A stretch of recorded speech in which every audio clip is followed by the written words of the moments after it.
Welcome to the Healthy and Wealthy Retirement, where your certified retirement counselor Mark Struthers takes a holistic approach to retirement, going beyond finances and embracing holistic well-being. This YouTube channel will address not just the financial part of retirement, but also the social, the physical, and the emotional parts of retirement. Everything you need for a healthier, a wealthier, and a happier retirement.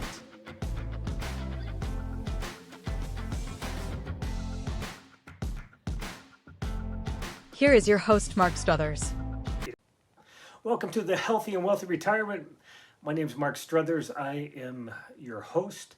And today we're talking about retirement transitions. And I'm not sure how we're going to title this one. I think initially the 4 A's of retirement transition.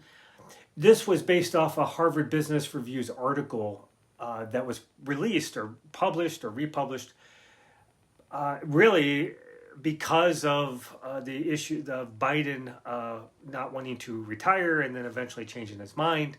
And I'm going to say, please, no political comments. This is in no way meant to take one side or the other. I think one thing both sides agreed on is that he was aging. I hope that's not a controversial thing to say, but and someone who has aging parents, that I certainly know what that's like. But the core of the review and why we're doing this is it talked about why people refuse to retire. Why people, if the typical retirement age is around 64, and according to this article, that's what it is. I've seen data that says anywhere between 62 and 65. And you have folks who financially are more than able to retire, or at least close.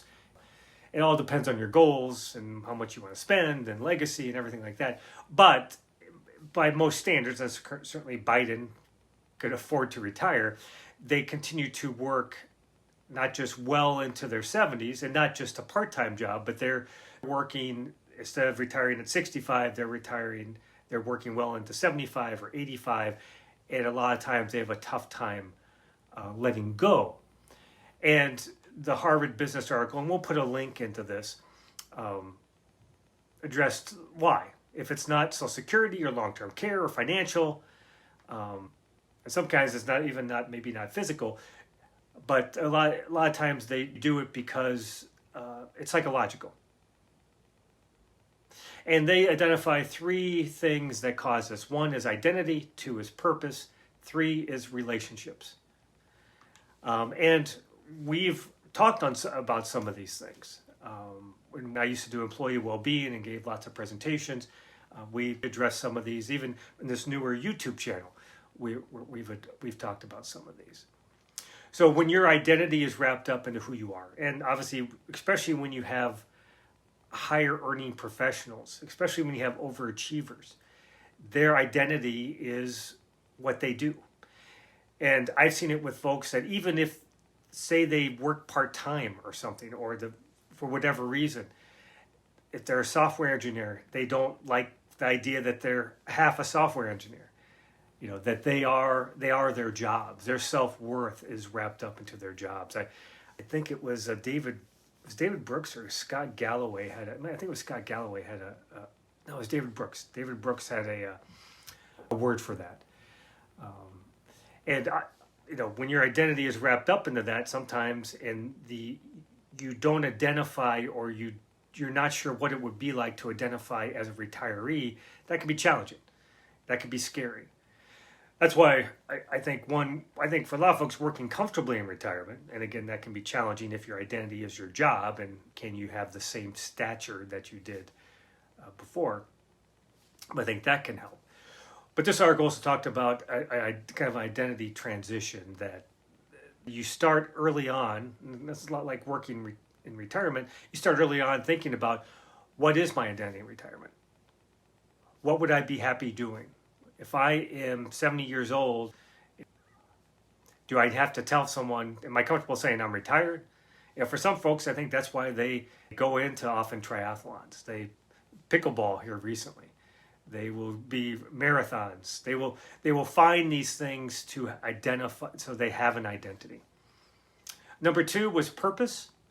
When you're always thinking what's next, what's next, what's next, not having a sense of purpose can leave you lost. And you could see where if I don't know what's next, and sometimes I think that's just in the back of their mind that they just don't, they don't really reconcile it, that they often just keep on going because then they know what's next.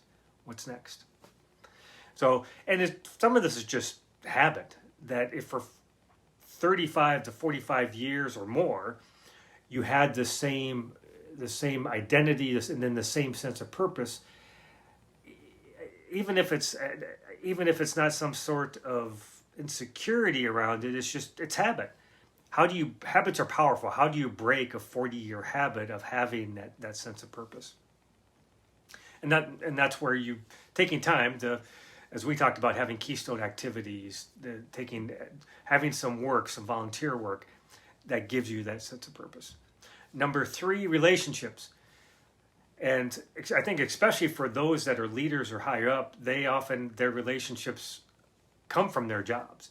And quite often they're working around people that they have similarities with. We talked about keystone activities, that you need to put some thought into what you're going to do in retirement, because if you have a limited amount of time, even in retirement, maybe you like golf, but you're also into fitness, that you want to be around folks that have that same fitness philosophy. Maybe you necessarily don't want to have a dozen beers afterwards. Maybe you want to have a group where you can call them up and go bike riding. Doesn't mean you can't have both groups.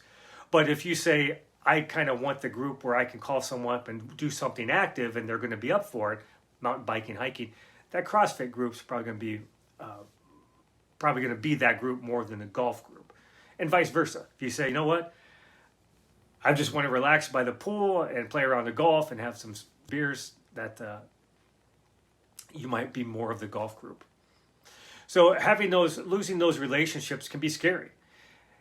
And I've seen a lot of, there's someone coming out with a book, I can't remember her name, about the layoff. I can't remember the name of it, but it had to do with dealing with layoffs, about how once you're laid off, even though you're younger, maybe not anywhere near retirement age, you lose those relationships, that you're cut off. It hasn't come out yet. I can't wait to read it. Also, this article actually had something that talked about how, especially if you're a leader, if you're the center of attention, if you're the entertainer, where all of a sudden you're always being seen, especially some high-profile jobs, to all of a sudden you're invisible. It's not easy. Not easy at all. So we know there's psychological issues as far as the retirement transition at any age, but you can see where if you take those 3 too far, you end up maybe clinging onto your job longer than you should. The question is, how do you make that transition? They come up with the 4 A's: alignment, awareness, agency, and adaptability. So a person needs to value and strive for alignment, meaning the reality of self and what's important to them, as well as their current strengths and weaknesses, and the reality of the life structure, which encompasses everything around them, their job demands, family demands, all those things.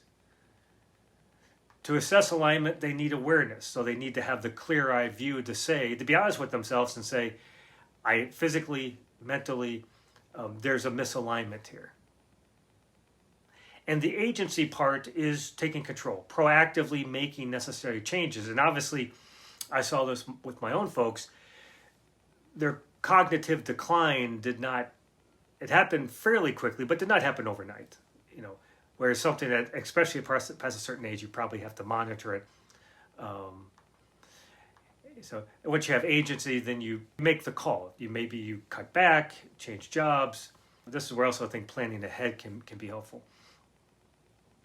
And then finally, the adaptability to the events that you can't control, such as an accident, getting laid off, something like that, before you can actually voluntarily retire.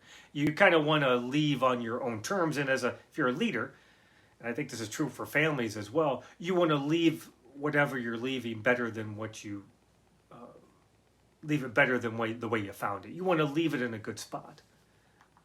Especially if you're taking pride in what you do. So I think I think just acknowledging that you might have those psychological issues, identity, purpose, and relationships, and then you find a way of addressing them. And I think this needs to be done. And then, just like dealing with maybe the financial piece, some folks working comfortably in retirement reduces the risks of having longevity risk or long-term care risk. I think, and you need to probably, and often folks need to start thinking about that in their early to mid 50s, sometimes maybe sooner. I think starting to address those psychological risks, psychological challenges early on can do better. And because everything is connected, as our little Venn diagram has. I think you have to start taking all these pieces and start planning for that healthy retirement. Because we are living longer, and it was different when you just maybe had 10 years in retirement. Now that we're looking at 20 to 30 at least, it takes a little more planning.